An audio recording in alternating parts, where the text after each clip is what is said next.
Hey, and welcome back to another podcast with me, Rich Martin. And I'm so glad that you're with us today because I get to speak to my friend, Simon Gibbes, who's based in London. And we get to talk about all things church and loneliness, a bit of a contradiction in terms, but Si studied at the Regents Theological College down there. He was a pastor at Hillsong in London for many years and has also worked with the Church of England, and he did this amazing dissertation all about loneliness in church, and so we took right into that. But before we get into it, I just want to say a big thank you to Compassion. Compassion UK helped make this podcast happen by partnering with me, and I've been working with Compassion for a number of years now, and we actually help as a family, my wife and my 3 kids. We sponsor 2 children over in Kenya, and I didn't know what to think of it before I'd done all of this or I got involved with them, but I can truly say it's incredible what it's done for our family in being able to write and communicate with 2 kids the other side of the world that are in very different circumstances to ours, and make a real small contribution into their world financially so that they can receive medical help. They can receive all the help that they need in schooling, from uniform through to just basic education. What that's done for us in terms of widening our perspective of helping some people has been amazing in the family. And then also I had the privilege of connecting with their team over the years that I've worked with them, but also by traveling out there to Kenya and really got to see behind the scenes of a charity. And really, truly and honestly, I was thinking, do they just waste money? Is it just loads of people sat around not doing anything? But all I can say is in each of the projects, it was projects run by locals for locals. And they've taken essentially our Western money to help relieve people in the most dire poverty.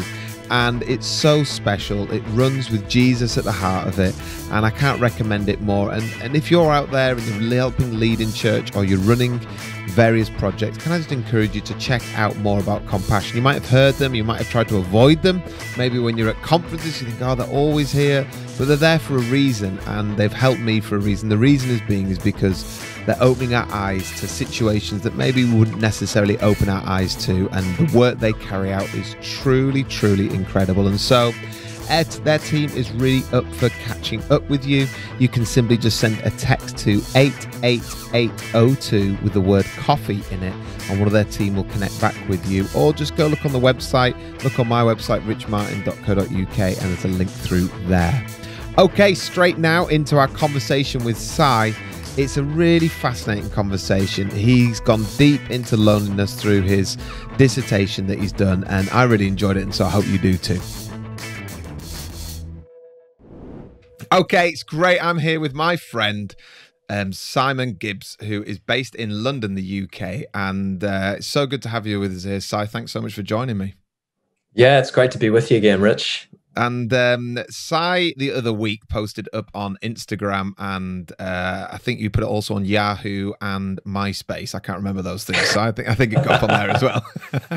But he just completed his dissertation with the Regents Theological College, which is where he's studied, and his dissertation caught my eye because it was based, it says it was a crisis of community, how an epidemic of loneliness is contributing to social disconnection in churches. And I quickly got back to him and said, Si, send me your dissertation, because that has got my kind of thinking hat going on to it. So we're going to tuck into all of that soon. I would love to know more, or for you guys to be able to hear a little bit about what I read and what Si's been on with for the last few years. But Si, give us an overview of your kind of journey of getting to this point, kind of like you've got an Australian accent, you're in the UK. What's happened? Australian. Sorry, so sorry. New Zealand, I am so sorry. But I know. We say thus instead of this. Okay. So or sucks instead of seeks.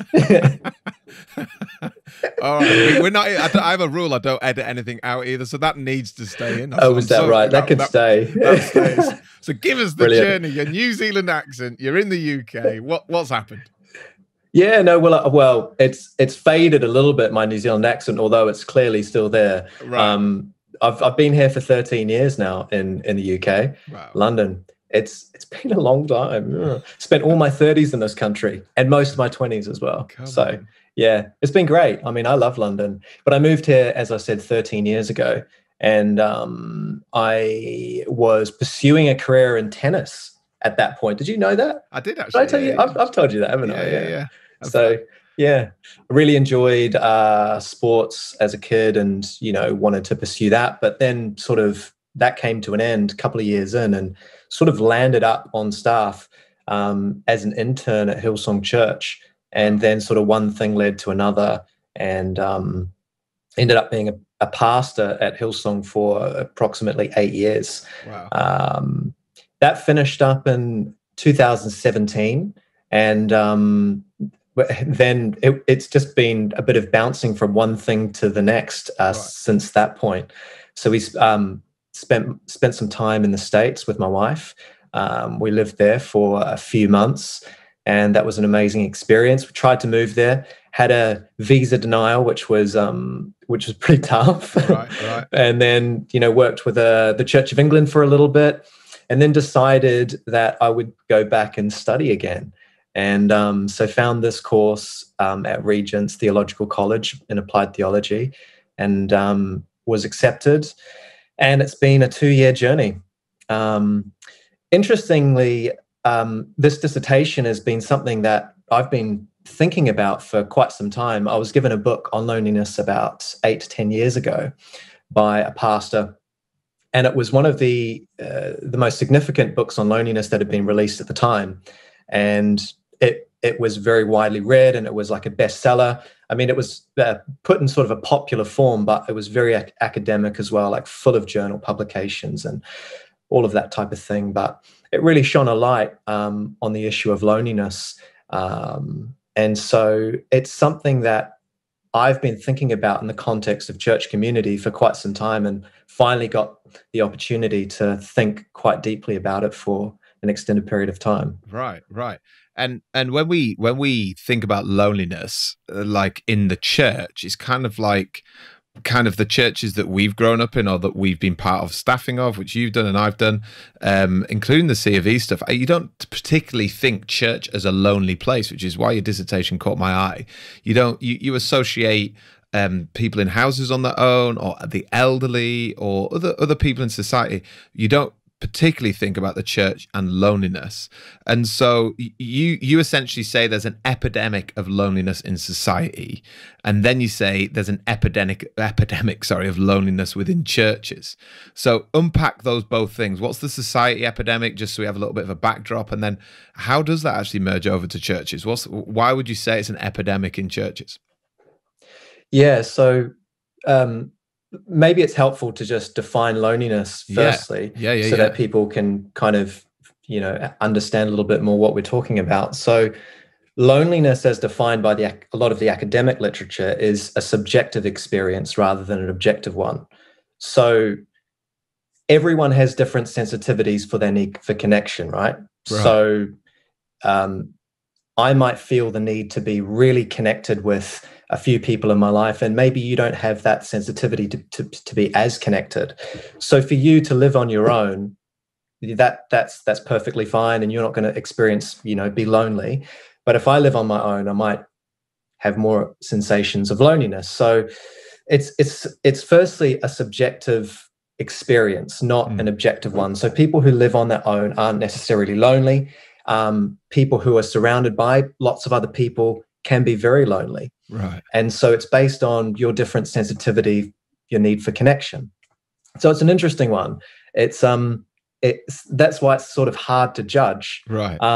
But it's been established in society that there are approximately 23% of adults in the United Kingdom who struggle with chronic loneliness. So there's different, levels of loneliness. So the survey is based on, do you feel lonely sometimes, often, or always? And, if you're in the category of often or always, then that's sort of, you're considered as struggling with chronic sensations of loneliness. Wow. So 23% of the UK is over 15 million people. That's Wales, Scotland, and Ireland put together. It's even more than those nations put together. So it's a huge, massive portion of the population. So again, that got me thinking, and it's interesting that the sensations of loneliness are also intensified within urbanized areas. So the UK is one of the most urban areas in the world, I think it's 83% of the population are congregated in urbanized areas. So that's areas of 10,000 people or over. There's a woman called Faye Bound-Alberti who actually put together like this historical survey of loneliness, and she attributes this social scientist. She attributes some of the factors of the widespread systemic condition of loneliness to the factors of urbanization over the last 200 years, industrialization. Along with those two things come the rise of demanding jobs, careers, modes of transport. So the world has become much more transient. People are moving from place to place, whereas in, the agrarian societies where people were in smaller communities, they barely left their homes or their villages, sorry. And they sort of lived a lot more simply.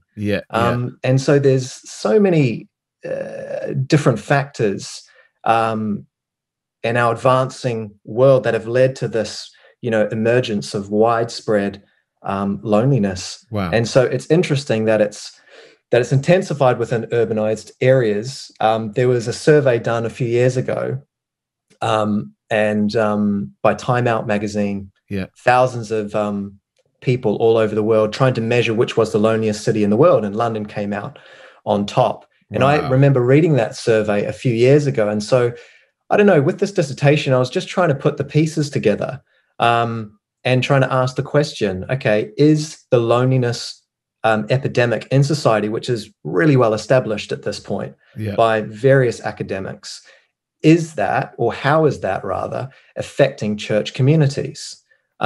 Is the church set apart in the realm of the social world, or is it just, is it not, basically? And it's a good question to ask, because I think as pastors, you wouldn't put that as top of your list of one of the problems in your church. So I thought it was quite a brave thing to ask or try answer. So you concluded it's an epidemic in church as well. What was how did you get to that conclusion based from what you've looked at sociological? So I didn't do any of my own research studies on it. So I didn't go out to churches and ask them to complete surveys and all that sort of stuff. There's very few samples of data out there when it comes to like churches and Christians and loneliness. I found only two in the past decade, and one was done through an app and another was done through the BBC. And so both the BBC and this app found that Christians in general experience more chronic symptoms of loneliness than those who don't go to church. So it was something like, I think BBC found that 27% of Christians experience chronic symptoms of loneliness. Wow. The interesting thing is that BBC also asked the question of Christians. This data sample was about 3,000 people. They asked the question, do you think that Christians would experience higher levels of loneliness than non-Christians? And 59-60% of people said no. So it's interesting because whilst Christians experienced more chronic symptoms of loneliness, they expected the opposite to be true, which is really ironic. Right. The other data, which was a sample of data, again, which was quite interesting, was this app. And the users of this app were able to submit comments. And it was something like 40% of single Christians said they feel ignored or neglected in their church communities. It's 40% of people. That's a big portion.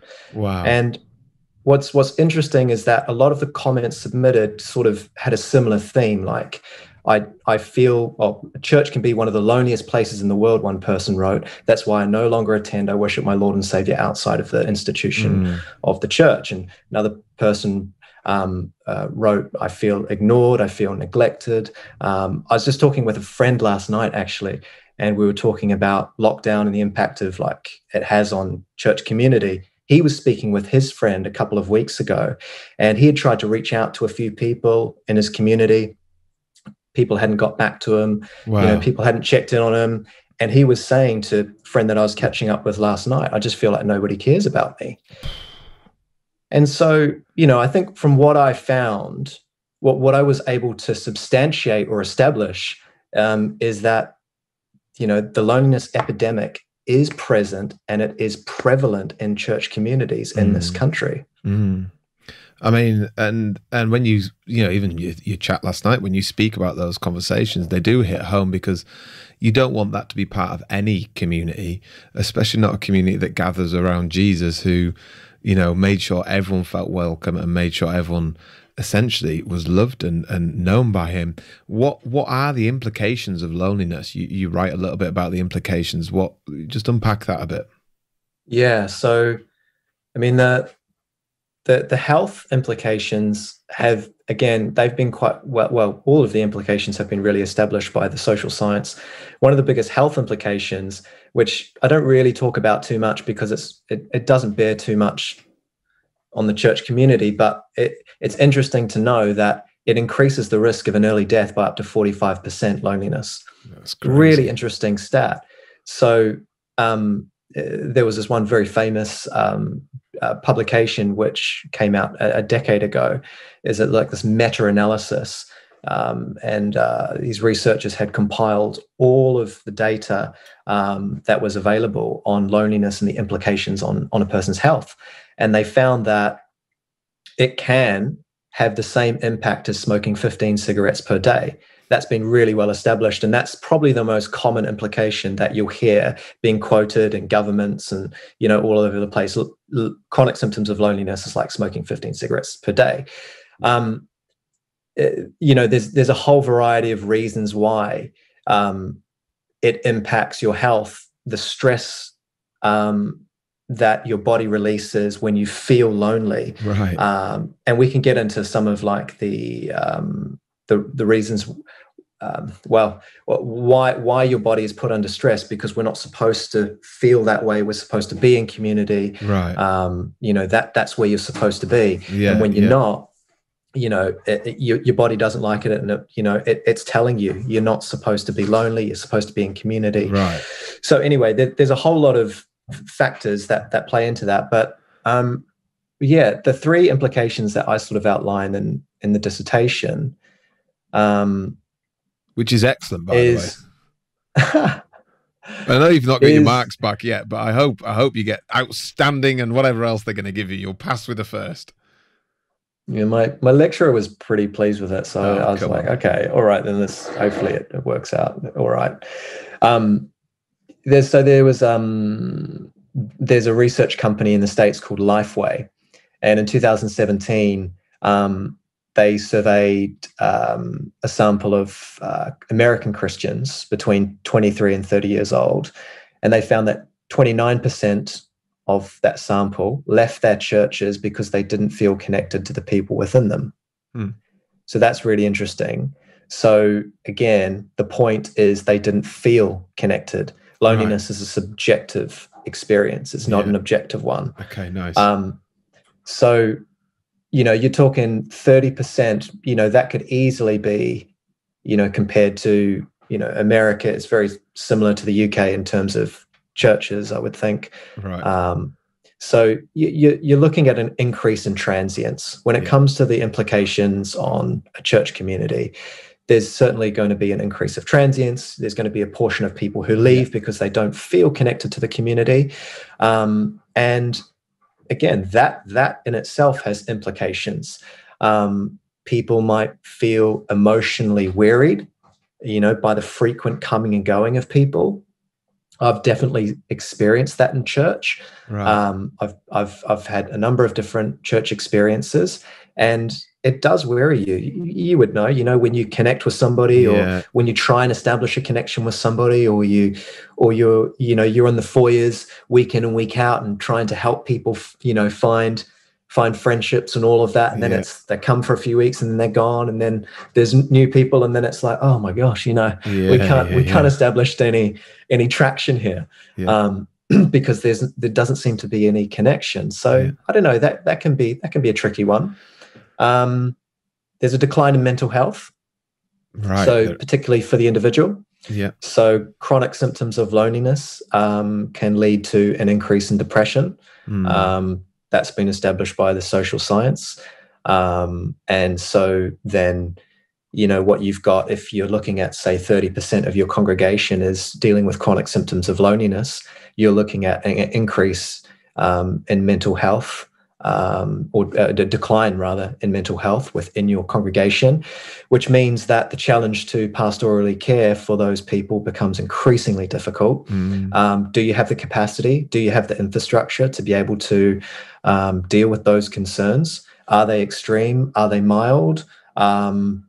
Do people feel that they can be honest and vulnerable and open about their challenges? If they can't, they might leave and go somewhere else where they do feel like they can be more open and honest. Right. So there's these concerns. There's also a decline in self-regulation.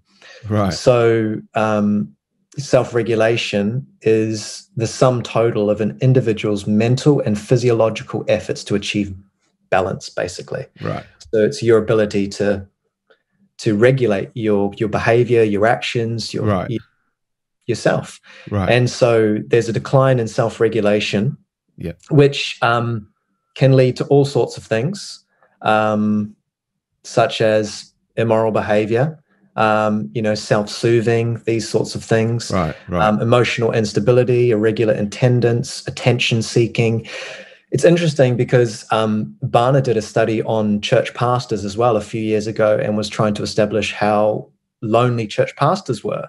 And there's lots of literature and fiction and novels throughout the years that, the king is the loneliest person in the land because he's so sort of disconnected from everything else and he can't really connect on the same level with anybody else. And so there's sort of a correlation between the king and the pastor, it seems, that pastors sort of feel this burden where they're disconnected in some way from the rest of their congregations because they feel like they have to sort of be set apart in some ways, and nobody else is on their same level. Not that it's a level thing, but and that same sort of bearing of responsibility and weight that they have to carry. And so I think Barna found that something like 50% of church pastors experience chronic symptoms of loneliness. So this gets into, maybe some of the silly decisions that pastors make, maybe this is driven from a decline in self-regulation because they don't have any meaningful connection in their lives. This is a real implication for people in churches who act out, attention seek, do all sorts of things because they just don't have, the meaningful connection that they desperately need. Now, hearing you, it's like, God, blimey, you cannot argue with what you're saying. You'd have to hide under a rock to argue with all these studies, and just to understand that, we're reaching people and people are lonely, and that doesn't, stop when people cross the threshold of a church building or a church community.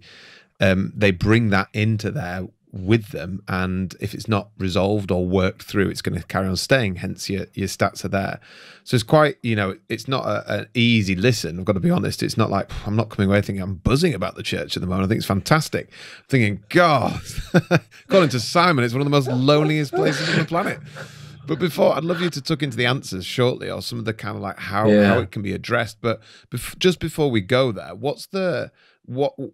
give us some of the theology you got behind loneliness, because there's a certain bit which I loved, which is you talked about the fact that loneliness was there pre-fall, so pre-sin. Many people would say, well, loneliness is just it is sin, but you had a great take on that. Yeah, part of the paper, I tried to establish a theology for loneliness, and so I tried to take it to the garden, Adam and Eve. And, tried to just look at the design of humans from a theological perspective, and looked at a number of different commentaries. I know John Walton does a great commentary on Genesis. I know he's a leading voice in that.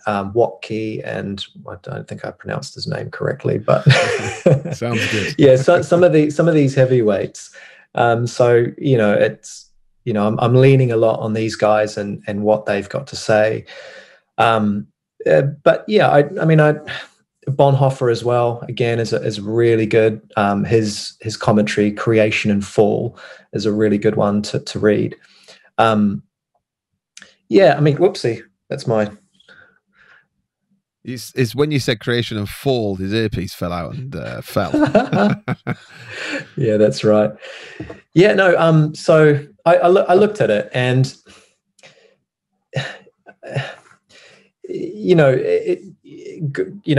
God has 6 days where he says, this is good, this is good, this is good, this is good. Yeah, so I tried to look at Adam and Eve, and just pointing out that loneliness essentially was the first thing that God's eye named not good. Right. Adam's isolated condition in the garden. And it points for me to, God's design of human beings. God sees this, and we all know the story. He takes the rib from him and creates Eve. And, Adam's first response to this human next to him is, wow. It's an exclamation. It's a, my goodness, I can't believe this is real. There's something in Adam that resonates so deeply with another human being. Right. And, Adam, I guess Adam realizes what it's like to be fully human within the social context. At this point, he discovers a part of himself that he didn't know really existed before. He didn't know the color of his own eyes, let's say. Maybe he didn't know the color of his hair. Nice thought. He didn't quite know what he quite looked like. There's these nice very elemental things that he's now able to gauge from another human being. Yeah. He's able to now express the attributes or the characteristics of God towards another human, and she's able to express them towards him. Nice. It's a very different framework now that Adam is operating in. So, yeah, I guess I kind of pointed out in the paper that loneliness existed in the garden before sin, because God points out that Adam's isolated state is not good, and God remedies that. What I also point out is that sin exacerbates those feelings of loneliness. So after the fall, what's the first thing that happens? There's a rift between Adam and Eve, and the feelings of estrangement towards one another are exacerbated. It's fascinating. So I try and pitch loneliness in the paper as primarily a biological problem, not a spiritual problem. So firstly, it's a biological problem, but it is a spiritual problem insofar that sin exacerbates exacerbates the problem of loneliness, or puts pressure on the biological problem. Yeah, it's great. Because we're meant to exist within the social framework. Yeah. That's where we're supposed to be. Yeah. Yeah, and I love the take on it, and I just love what you just said there. I never thought about that. Adam wouldn't have known his eye colour until Eve came along, and there's parallels now of where we just don't know things about ourselves until we're in community, and we need a community to mirror back to us the good things as well as some of the things that maybe we need to work on. So talk to us then. So brilliant, and you very briefly unpack what you've written about, but talk to us about what are some of the remedies. So Cy Gibbes runs a church, plants one in London. You've got this at the heart of what you want to do. You want to make sure it's an inclusive community where people don't feel lonely. What would be some of the answers to what you've unpacked? Yeah, so what I've tried to do in the paper is use a methodology called critical correlation. And what that does is it takes the secular information, say the social science, those sorts of things, and then take the Christian information, theology, and tried to bring them together so that they can have a critical conversation. Right. So that we can learn from what, new studies have found and what the ancient scriptures have got to say. Brilliant. So I've sort of crafted these 5 responses, and they're responses for church pastors. I mean, this is why I wrote the paper, because it has to offer some practical solution to a very practical problem. Yeah. So these 5 responses, you could say, are guided by the social science, but they are grounded in theology. Nice. So that's the idea. I mean, firstly, what a lot of people do in trying to remedy the problem of loneliness is they try and manufacture social settings. So, for instance, here's a good analogy or example. American colleges will often put on social mixes for all their freshers who come into university, and they assume that simply by putting people together that there will be connection and people won't feel lonely or whatever. But one of the leading guys when it comes to loneliness has said, that doesn't work. Manufacturing social settings doesn't work. There has to be more intent, more thought put into solving the problem. And the great thing is, like with churches, there's already a social framework. All the building blocks for healthy and a thriving community already exist. So we've already got a huge advantage. When it comes to society, loneliness is a massive issue, and how to solve it is really, really complicated. I think it's a lot more simple within the church because we have such a fantastic foundation and framework that already exists, and we've just got to work with that, to try and maximize the opportunities. So firstly, one of the responses is meaningful connection. And when it comes to the social science, what that really means is meaningful connection around friendship. And friendship actually provides doses of comfort. And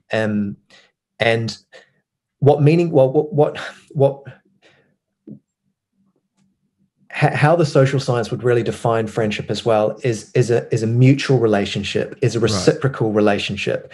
And so it's not based on me hanging out with you because of what I might get from you. Say I'm seeking an opportunity, I'm hustling, and so I'm going to go and hang out with you because I want to get something from you. Because you play the drums and we're short of a drummer. Exactly. That's we all know this game. That's materialistic connection. Right. But that's what so many people are about in urbanized areas. They're hustling. That's what they do. Right. And they're hanging out with people based on what they can get. Right. Not what they can not because of the mutual satisfaction that they get from the relationship. Okay, nice. So friendship is really, really important. Theologically, the word one another occurs 100 times in the New Testament scriptures. It's derived from the Greek word aleilon. It's an okay translation because it doesn't quite do the word justice, because inferred in that word aleilon is the meaning of mutuality and reciprocity. Nice. So within the church, there needs to be this mutuality, this reciprocity that is happening. So I'm loving, I'm serving, I'm bearing with you, and you're loving and you're serving and you're bearing with me. And there is this mutual reciprocal relationship that is happening where we are giving and receiving, not based on materialistic qualities, but based on, this mutual relationship. And so the New Testament writers commended a mutual and reciprocal community to the early church, which is really interesting. Yeah. What I found actually throughout this whole project is it was uncanny how much the social science actually agreed with theology. There was barely any disagreement. Points It is amazing. Yeah. Wow. Wow. It was really cool. Yeah. So there needs to be this sense of, go on. But that's a difficult one, because you think about starting a church, like, well, we need really good coffee because we're in the UK and everyone loves coffee now. We need to make sure that the foyer is great, or the experience of the welcome. We talk a lot about the experience, and I don't want to throw a baby out with bathwater in this place. It's great when you have a nice coffee, and it's great when you walk in and someone's thought about the environment. I think those things are brilliant.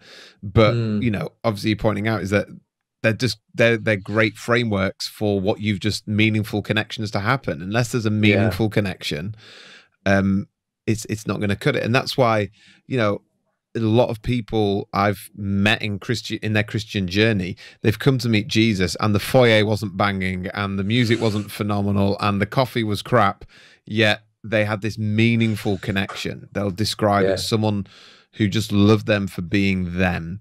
And I think it's getting addressed. I think in the church circles I knock around in, maybe you'll knock around in a bit more, it is being addressed more, where people realize we don't need to throw all that other stuff out. We can still keep that, but there has to be a deeper meaning to it, because it's not produced fruit since the 2000s. It's not produced huge fruit. We're not all, clambering and planting thousands of churches because so many people are needing this. What they're realizing is, especially this next generation coming through, the Gen Zers and so on, is that they need this meaningful connection way more, and they desire it way more, and they look for it. And the other stuff, it can come and go, but that meaningful connection is. What are your other 4? Yeah, no, we'll just on that. Like, I mean, it's the thing that makes you stick, doesn't it?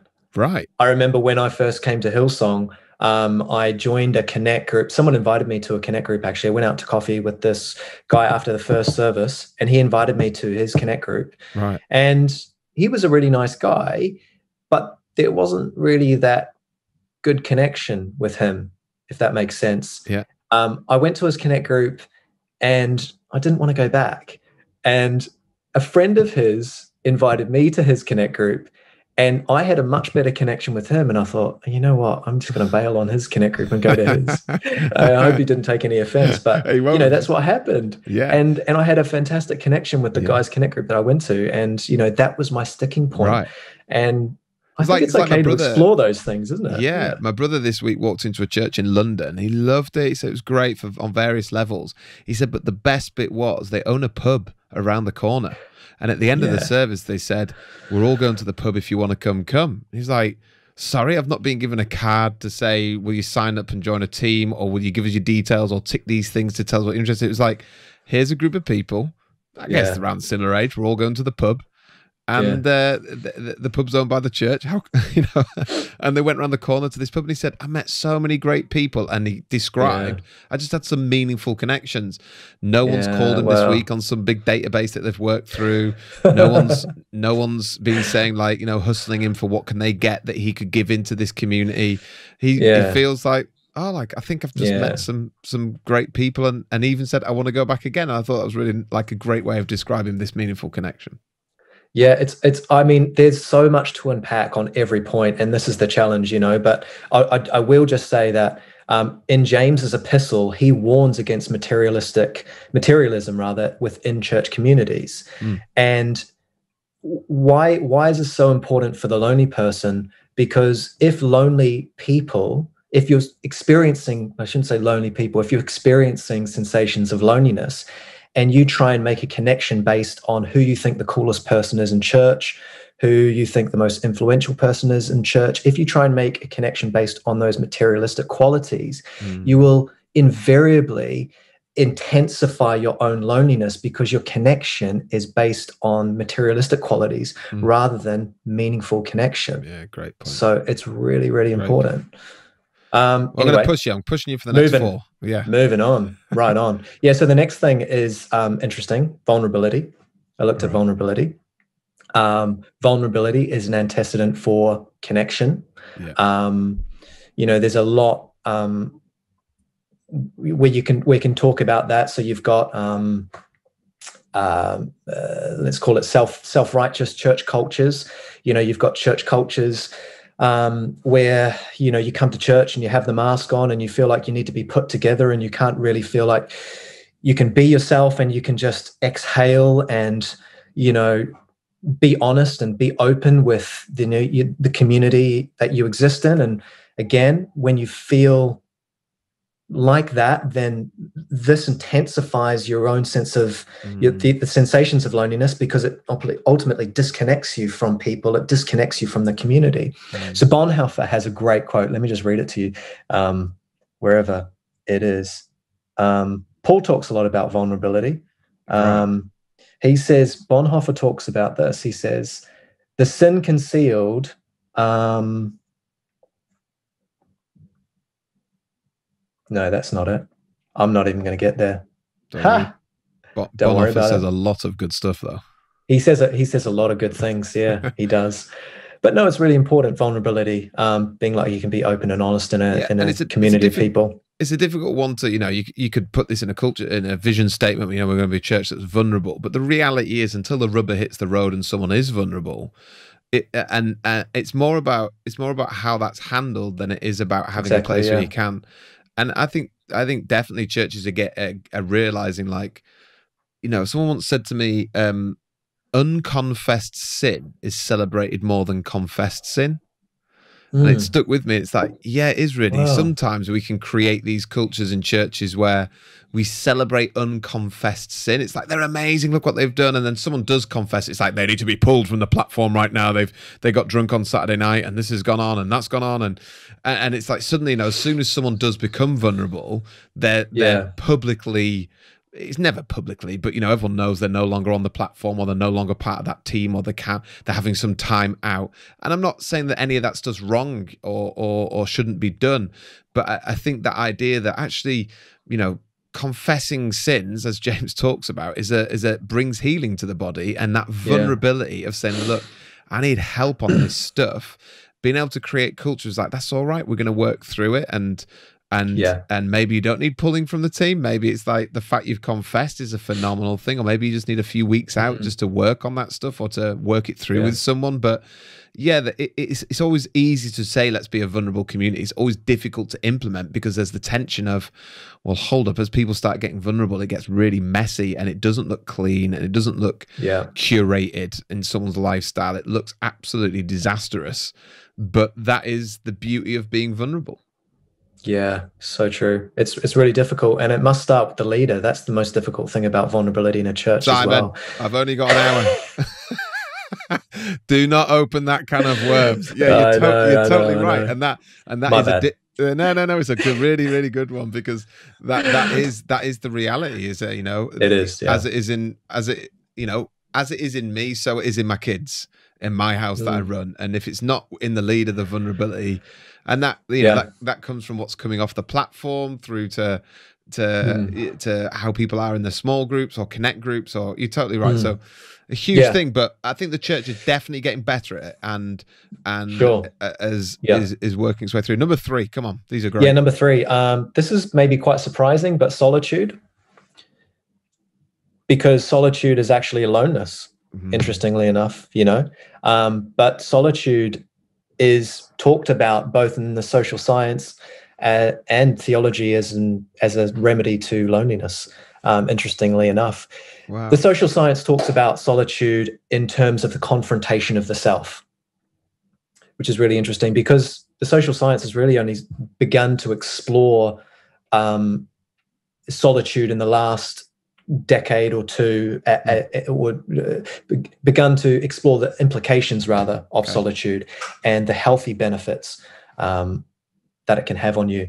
So they talk about it in terms of the confrontation of the self, wrestling with your issues, confronting yourself. And it's interesting, because when you have wrestled with yourself, when you've faced yourself, and when you can be put at ease, or when you build comfort with yourself because you've confronted, your issues and, all of these sorts of things, naturally, you're going to be at more ease with other people. You're going to be more comfortable around other people rather than being uptight, insecure. So it means that you're able to more easily establish meaningful connection with other people when you're more at ease with yourself. Obviously, we would, a number of people listening to this would would understand like the theological implications of solitude, which is really about prayer. And this was an important part of Jesus' ministry. You read often in Luke, talks a lot about it in Mark as well, how Jesus often withdrew to lonely places, Luke writes. So he removes himself from people, takes himself off to be with himself, and fosters his relationship with God. And so that's really important in the struggle against loneliness. It's building that solitude, that carving that out into your life. And it's kind of been carved out for us for the for over the last year with lockdown. That's right. I think we've seen a lot of Christian leaders in a healthy way of myself included, have had to spend more time with myself. And it's not, I can't mask it over by quickly calling a friend or getting busy with some work. It wasn't able to be masked over, and so you were left with yourself, the good, the bad, the ugly, and to work that through has produced some great things. I feel like I'm in a much healthier place in how I think, in who I am, and I know a lot of my friends, although it's not been an easy year on multiple levels, there's been this kind of like, what you describe as solitude has brought less loneliness to my life, because I'm more comfortable with who I am and comfortable in what God's doing with me because of the time and space where everything's been stripped away. And then on another note, I know lots of people who are doing things like data fasting and removing the noise of life and doing more solitude type things, of where they are slowing down their weeks and slowing down their days and saying, well, hold up, solitude, being on my own, turning all that data off that would normally be flooding through, is something that I don't just want to do every now and then. I want to make it a regular habit, and it's great that you've worked out or brought up to our attention that's a major component of making sure healthy communities and churches have that element brought into it. So it's great. What's number 4? Yeah, number 4 is transcendence, which we talk a lot about, but it's been recently established again in the social science that stories release dopamine, and dopamine is a neurotransmitter, and basically it's a rewarding. It's what your brain does to reward certain behaviors. And so stories is how we make sense of the world, right? Right. We were telling each other stories before this podcast, started, what I was up to, what you were up to. You were telling me a story about what you were involved in. And it's it's how we make sense of the world around us. And so our brain rewards, that as a positive learning experience, interestingly enough. And, this is how Christians and churches, this is how we make sense of the world around us, isn't it? We nurture this transcendent sense of story to make sense of our world. And we are, it's not just about us, but we are part of something that has been going on for thousands and thousands of years. We are part of God's great redemption plan, and we have a great history before us, and we have a future, and death is not the end, and there is a future and a hope. And nurturing this sense of transcendent story in our lives is really, really important. And when you read, the scriptures, say Paul, for instance, when he's stuck in a jail, he says to live is Christ, to die is gain. He is nurturing. He's alone. He's by himself. He could have been experiencing the sensations of loneliness, but he's nurturing this transcendent sense of story within. He's saying, if I die, it doesn't matter, because I've got a hope and a future. To live is Christ, so, and he's trying to commend that to the Philippian community when he's speaking to them in his experience in jail. So that's really important. I mean, again, like a practical example for like church pastors could be to, aim to always draw out one transcendent point in a message, in a sermon. This overarching, pulling us out of ourselves, pulling us out of our situation, and just nurturing this transcendent across time. We're part of something much, much, much bigger than ourselves, much bigger than our churches, bigger than our denominations, bigger than our time in history. We're part of the grand plan of God. You know, we have a place in it. You know, and so I think we need a keyboard in the background, and we need an offering bucket sent around soon, because I'm inspired listening to it. It totally is, and it's easy. It's easy on a personal level. You know, I'm just listening to you. I'm thinking, God, I need to do that more often. Of where I guess that's why worship's so good, because it takes us into that transcendent thinking way quicker than, we're just suddenly there. We're lifting our heads and realizing that we are part of that great story. So, I mean, awesome. What's number 5? Yeah, number 5 is altruism. So essentially service.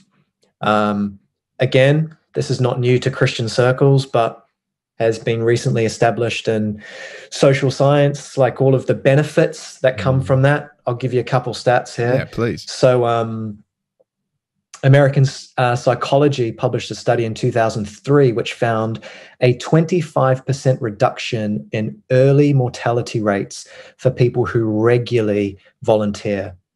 The brain has also been shown to release oxytocin, which has, in the last couple of decades, has been called the helper's high.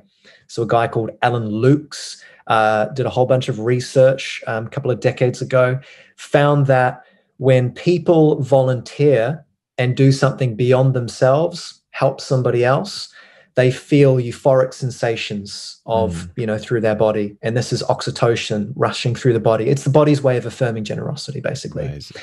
Not only that, what's interesting is he found that weeks later, he asked those people to reflect on their involvement in their volunteer activities. And when reflecting on their volunteer activities, felt a further rush of euphoric sensation. 98% of people felt this. So it's amazing how the body just affirms what we find in Scripture. A classic example maybe of somebody who is struggling emotionally is Peter. After he denied Christ, Jesus appears to him on the beach. We know the story. No doubt he's hurting. I don't know if he was feeling lonely. It's possible, I guess. But what did Jesus do? Jesus said, "Feed my sheep." He, rather than pandering to Peter's emotional pain, he enlisted Peter into his service. He gave him purpose. Nice.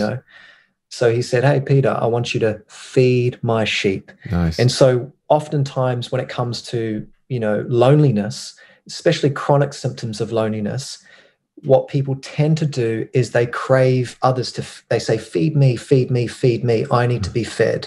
Right. But it's flipping the script. So it's flipping the script for traditional social support. And it's saying, no, we're not going to feed you. You start feeding others. Yeah, enlist people into God's service. And, I guess we've got to be careful about how we do that in church circles, because, it can be manipulative. It can verge on, being abusive at points. We've seen that, there's boundaries. And, so lonely people do need to be aware of those boundaries and, find their parameters and what's possible for them to do and what's not possible, and serve in a very healthy way. Yeah. And I think as church leaders, we need to facilitate that. And, not just to get the task done. It's about more than that. Yeah. It's, particularly for church pastors, it's about helping people discover purpose through serving. And I think we can probably do better at that. But I think one of the things when I was pastoring is I get people saying, I've got some time free during the week. What can I do to help serve? It's kind of like, oh God, it's like, well, is there any admin I can do or whatever? And there's always something maybe if people had the skill sets, but it was always quite unique. But I always loved it when I came across people who went and did their service, not necessarily they serve on a Sunday, great, or they're part of a kids team, but then you also find out that they help run the local baby bank. There's not a Christian organisation, and they serve there. I don't know if you have them down in London. When I mean baby bank, they're not like places where they're like, like secondhand baby toys and prams and stuff like that, and they give them out to the communities that are in need, or someone's part of a food bank that might not necessarily be a Christian food bank, or they're on the board of school governors to help direct that, and there's this idea that, hold up, we can break people, we need people helping on a Sunday, but the reality is that it doesn't need everyone. It only needs a few people to make Sundays happen. And so you've still got all these other people sat in church, and it's like they can go and help and be part of something in your community, build a community garden with people, or go and use the God-given talents that you've got and go and put them to use in your workplace, or be the person who's the champion for environmentalism in your workplace and gather people around that and let God use you to bring justice into your workplace. And that, I think that's a major part of what I would say. Otherwise, people can get really narrow-minded. It's like, right, we need more people serving on a Sunday. It's like, yeah, we always will. I think until the day Jesus comes, we're always going to be short of Sundays of people serving, because that's just the local church everywhere. But God always brings people. But what about these people that maybe Sundays is so precious to them, the family are there, they're rushing around, they can go and get involved elsewhere and serve and help. My wife currently is trying to work out how can she help the refugees in our city, and she's working on trying to get involved and using some of the skills that God's given her medical skills. How do I help some of these refugee people that are finding themselves in our city for 2, 3, 4 weeks at a time? What does that currently look like? And so, anyone who's listening to this, I think we need to break down some of these walls that says that service is just within church. Of course, that's always going to be a major part of what we do. But what about these great God-given gifts that people have got locked up serving elsewhere? Yeah. Any closing thoughts, so Simon? Because this is a brilliant paper. Well, I think it's interesting that Jesus, I make the case that Jesus did experience loneliness, particularly in the Garden of Gethsemane. And so I end up closing the paper with this thought that, Jesus' mission, his situation, what had been forced upon him, I guess, caused him to experience sensations of loneliness. And you can kind of see the emotional turmoil that he is under in the Garden of Gethsemane. It's a very real, very raw account of Jesus. And you can see Jesus nurture these 5 things in the Garden of Gethsemane. So what does he do? He turns to his friends and he tries to nurture meaningful connection, and he says, stay awake, stay with me. 3 of his closest friends, their confidence. And he nurtures this meaningful connection, but he's vulnerable with them. He's honest about his emotions, where he's at, how he's feeling. He's like, this is real. Like I'm struggling right now. I don't know if I really want to go through with this. Then what does he do? He takes himself away from his friends. He goes and takes solitude, right? And in solitude, he nurtures this transcendent story. Father, I'm not sure if I really want to go through with this, but not my will, your will be done. Wow. So there's this transcendent sense about what Jesus is doing. Finally, when it's all done, goes back to his friends, his eyes turn from all of this to the altruistic task that lies before him. So you see in the Garden of Gethsemane, Jesus nurturing these things in his life. Wow. What's interesting is that although we believe that Jesus was the Son of God, 100% man, 100% God,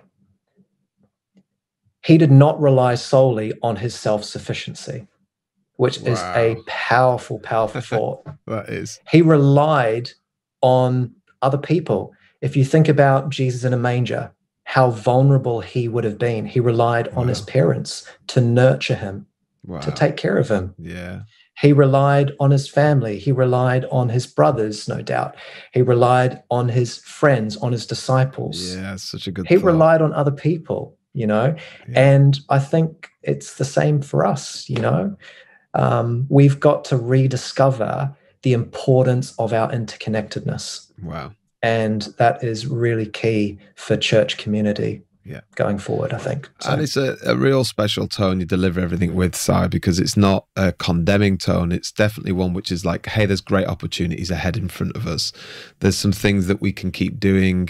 If anyone's here that is maybe would say, I feel lonely often, or I have those senses of loneliness, I think revisit Si's 5 things that he's brought and go seek those things out. Go seek a meaningful connection. Go seek serving somewhere or helping out somewhere, or go seek some solitude where it's just you and God and you work some things out and transcend. Go look and just sing a song afresh and anew. I mean, I'm not trying to simplify anyone's loneliness, far from it, but I think make those moves and to start. And then for pastors who may be listening or church leaders, I love what you say in the tone, because it does require us just to slow down some of the big, fast things that we do And maybe there are people out there who fall into the trap that if I can just put the parameters in place, if I can just build this right building, or if I can just get the vibe right, all the other stuff follows. Whereas, yeah, great, let's have brilliant vibe. As I said, great coffees, all the usual stuff that goes with it. But then let's make sure that this stuff's taught and layered in. And so I really appreciate the work that you've done, Si, over the years, digging in and just vulnerably sharing with us a paper that's not even yet been marked. And so I think that's fantastic. And I think what you've done is a gift to the church, and it's a gift to someone like me who's helping various churches and trying to get information like this out. So would you pray for us, Si? Would you pray for any leaders listening and people listening to this? Would you just close us in prayer? Okay. Father, we thank you for all of the communities and all of the amazing pastors in the UK and around Europe, and people who are serving you in various contexts, Father. We thank you for one another. And Lord, there's been so many challenging times recently with lockdowns, and we've been forced to be more separate from each other. And Lord, we just ask that as we come back together, as we begin to get back into normality with church services and all the usual church activities, Lord, that you would just continue to remind us of our need for meaningful connection. You would help us to fortify our resolve to build healthy community in all of the different contexts there are. Thank you for all the communities, Lord. In Jesus' name, amen. Amen. Thank you, Si Gibbes, who I thought did a great job just unpacking his dissertation. And I hope it's helped you, maybe opened up your eyes to a topic that we don't necessarily talk about because it's not the most easy. But thank you, Si, for jumping in there. And thank you for listening. Thank you so much for all your feedback. I'm loving it, whether it's via Instagram or an email, whatever. Real big thank you for telling me what you like about it. I'm enjoying doing it, so I'm going to keep throwing some more out there. And have a great rest of your week. Also, don't forget to check out richmartin.co.uk if you want to sign up for the newsletters, or if you want to see anything there about the Compassion who are helping us make this happen. Huge thank you, and see you on the next one.